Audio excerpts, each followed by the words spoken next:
News every 15 minutes, weather every 10, and sports twice an hour. Newstalk, KGVO, AM 1290 and now 101.5 FM. You're listening to Montana Morning with Peter Christian. A peaceful ending to an armed standoff yesterday. Good morning, everyone. It's Montana Morning. It's Wednesday, October 29th, 2014. Right now we have a cloudy sky. It's 39 degrees in Missoula, considerably warmer than it was yesterday, about 24 hours ago.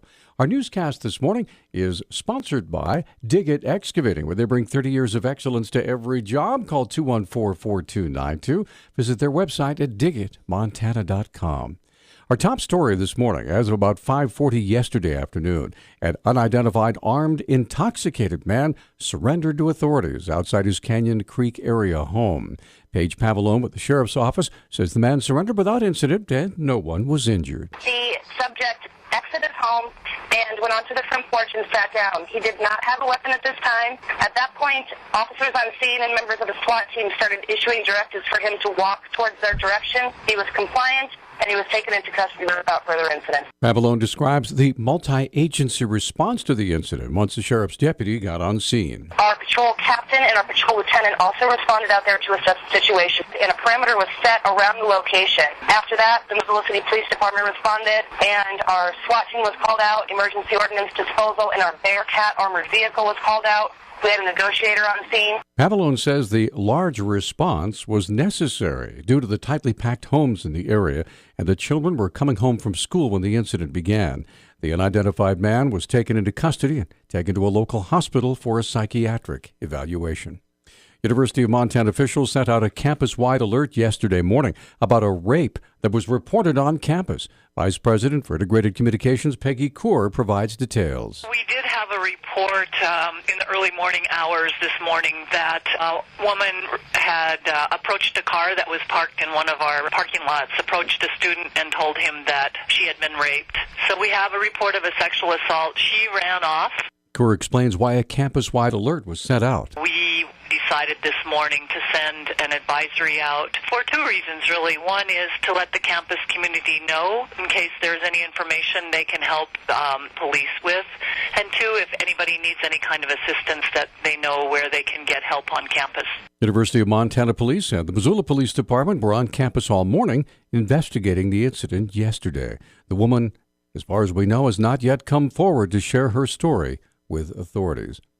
A 29-year-old Billings man has denied charges that he beat and choked his pregnant girlfriend, hit her in the back with the blunt end of a hatchet, and then threatened to kill her with a hammer while smashing things in their apartment. The Billings Gazette reports Gary Hollister Ainsworth pleaded not guilty yesterday to 5 assault charges. He also denied charges that he took his girlfriend's cell phone, stole her father's car, and had marijuana when police arrested him October 17th. He also denied a separate burglary charge that alleged he broke into a house in August and took prescription pain pills. His bond was set at $30,000. A mailer sent out last week that placed Montana Supreme Court candidates on a liberal-conservative spectrum has triggered an apology from the universities of Dartmouth and Stanford.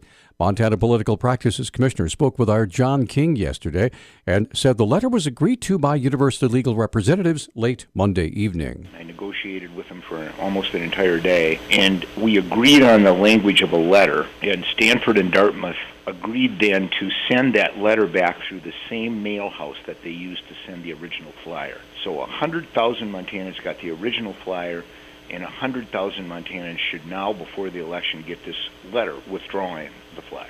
Now, Motul said the original mailer injected partisanship into a nonpartisan election and may have been illegal. Both universities and Motul have started separate investigations into the mailer, about which is very little is known. If you're asking for an explanation, it was two very young assistant professors at Stanford and Dartmouth who did the project. Could it be inexperience?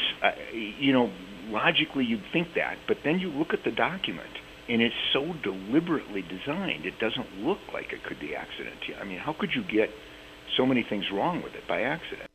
The mailer included a picture of the Great Seal of the state of Montana, an aspect that has drawn political practices complaints from over 100 recipients. The Secretary of State at the news conference this morning said it was illegal to use it without her permission. I haven't made that determination myself, but that will certainly be something I'm going to be addressing in this final decision. It's their seal, and they're going to know it a lot more than I will.